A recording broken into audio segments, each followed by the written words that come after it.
Ay, ito napakagandang talakayan nito mga kaibigan. Si Sir Badong, shout out po. At syempre galing ito sa Balitang Pinoy TV mga kapatid.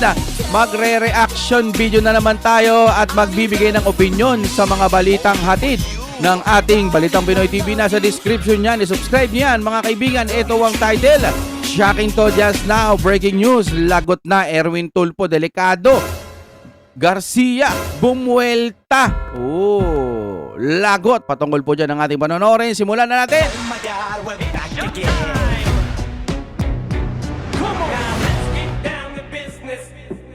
Yes. Kapag ka mabagal naman ang inyong internet, nandiyan dyan po ang Fiber ni Juan.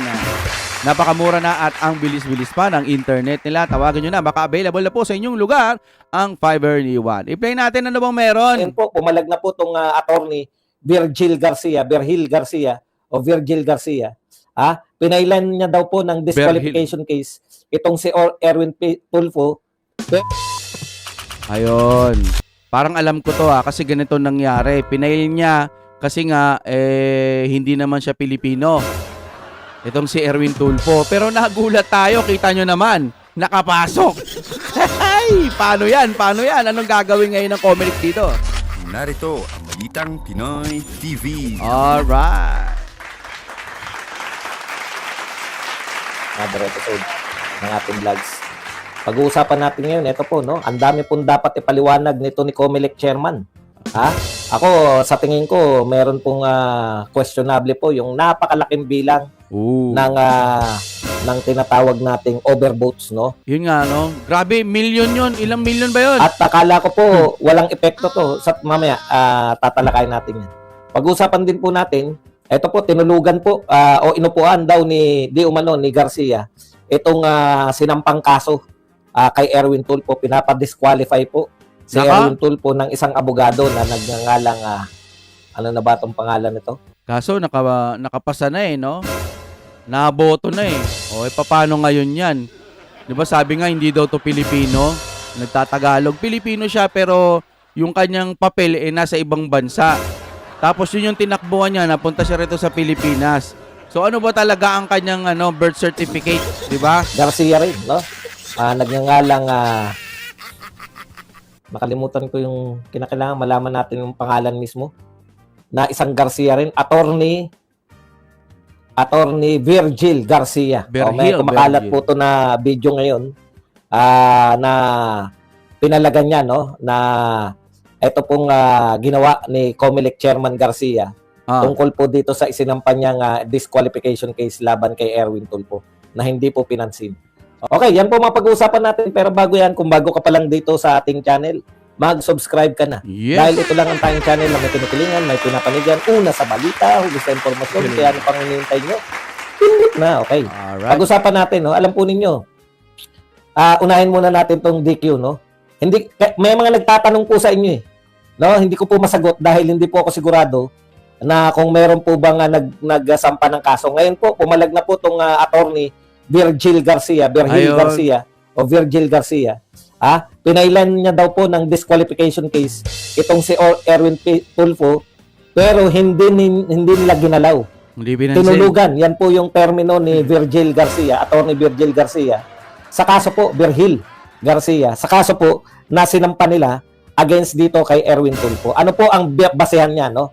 Una, sinabi po ni Virgil Garcia, na-request niya na wag iproklama. Kasi nga po, hindi nga nyo inintindi, may disqualification case. Okay. Oo nga pala. Bakit yung youth party list, no? Sa ating kaalyado din ng mga Duterte, ba't hanggang ngayon di pa na pinoproklama?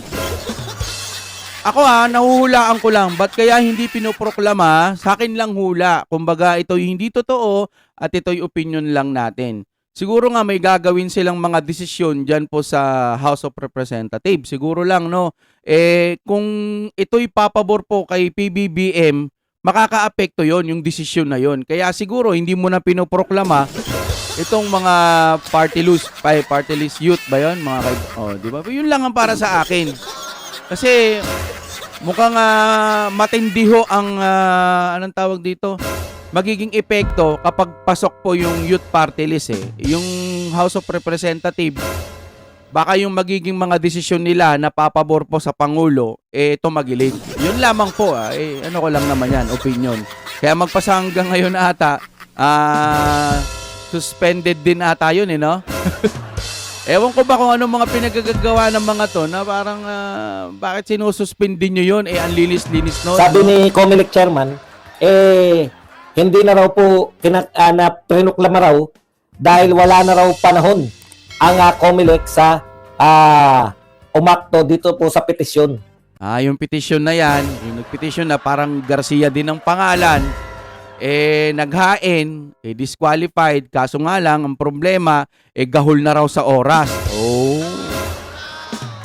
Wow, So, ibig sabihin, pag may mga anomalya, hindi na pwedeng pansinin kasi nga, gahol na sa oras.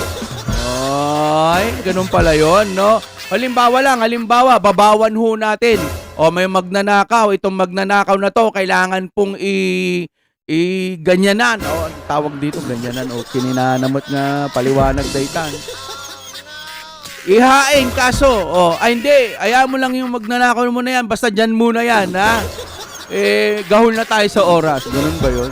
No?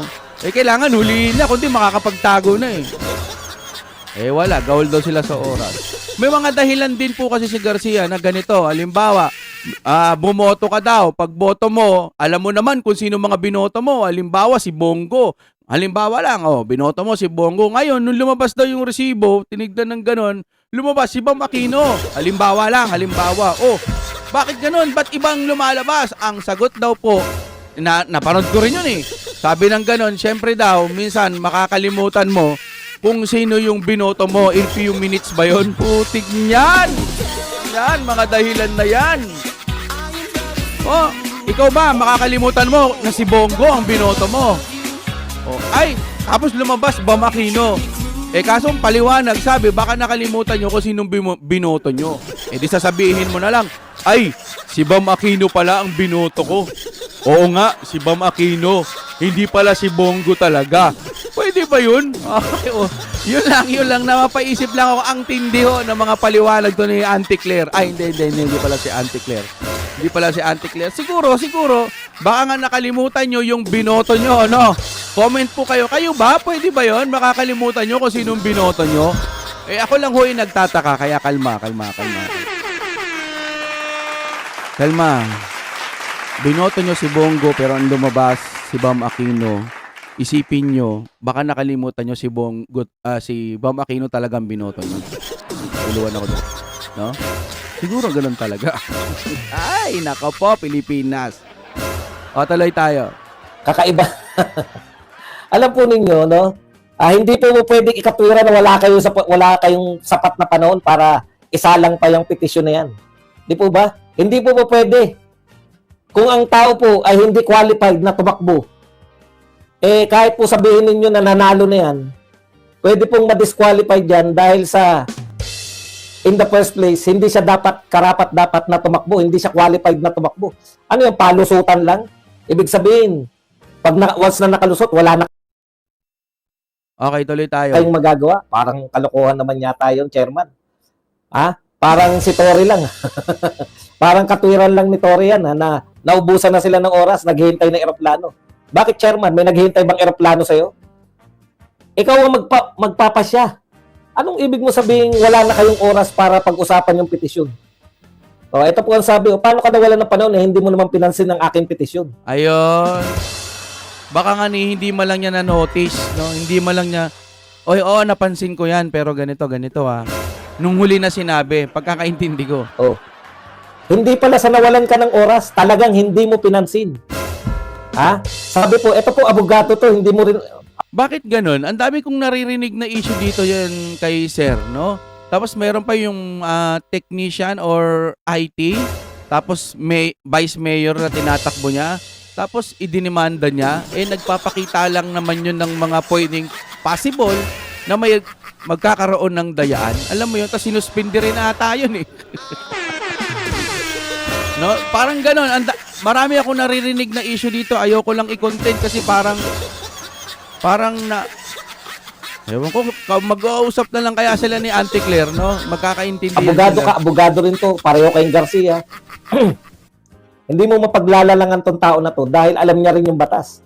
Sabi pa ni Virgil Garcia, kinakailangan, no, aksyonan nila yung disqualification case, is either ibasura nila para maiakyat niya sa mas mataas na korte. Eh kung hindi nyo aksyonan, hindi nga niya maiakyat. Di ba? Kahit po sabihin ninyo na hindi na namin to pwedeng aksyonan dahil naproklama na, at least written. Wais din to si Garcia eh. Sabi nga po nung isang Garcia, yung nagpo-protesta ngayon, sabi niya, ang gusto niya na lang, kahit hindi pabor sa kanya, ay umakto o gumawa po ng aksyonan yung petisyon niya para kung sakaling hindi pabor. Halimbawa, sinabi na ang yung petisyon ay out of order o kung ano pa man, maiakit niya. Ito po yung kanyang basehan, no? Basahin lang po natin. Si Tulfo daw po, ay naka-acquire ng US citizenship by assuming a fictitious identity na nagngangalang Eric Sylvester Tulfo. He served in the US Army, nabuko yan, binawian niya ng US passport. He escaped to the Philippines to avoid getting prosecuted in the US. Kita nyo? Matindi po itong bintang kay Tulfo. Nito ni... May problema pala to eh. Bakit pinayagan? Di ba? Bakit nanalo tuloy? Attorney Virgil Garcia, no? Nabuko yan. Binawian na US passport. At kalat naman yun noon Bakit hinayaan? Hindi disqualified nung una, no?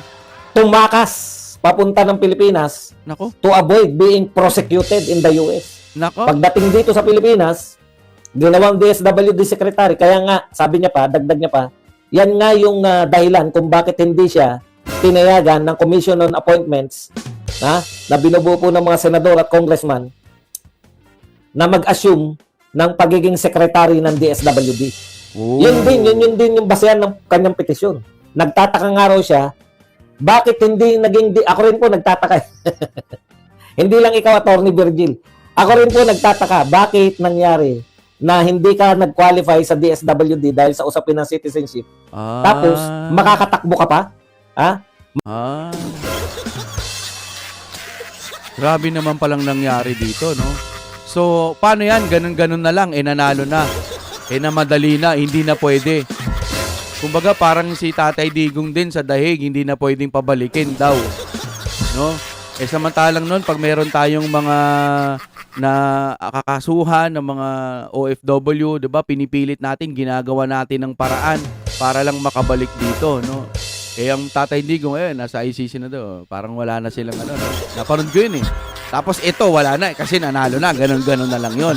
Ay, nako, Pilipinas kung mahal. Ganon ho talaga. Siguro wala na ho tayong magagawa dyan. Dahil sila po yung mga nakatanim. Sila yung mga nakalagay dyan. Ano ba si Comelec? Party ba siya ni PBBM, ni Speaker? Kampi ba siya doon? Kapanig ba siya doon? Bakit parang ang dami natin hong naririnig ng mga issue sa kanya? Kayo po mga kapatid, ano sa tingin nyo? Nagkaroon rin ba ng dayaan nung eleksyon? Gusto natin malaman yan.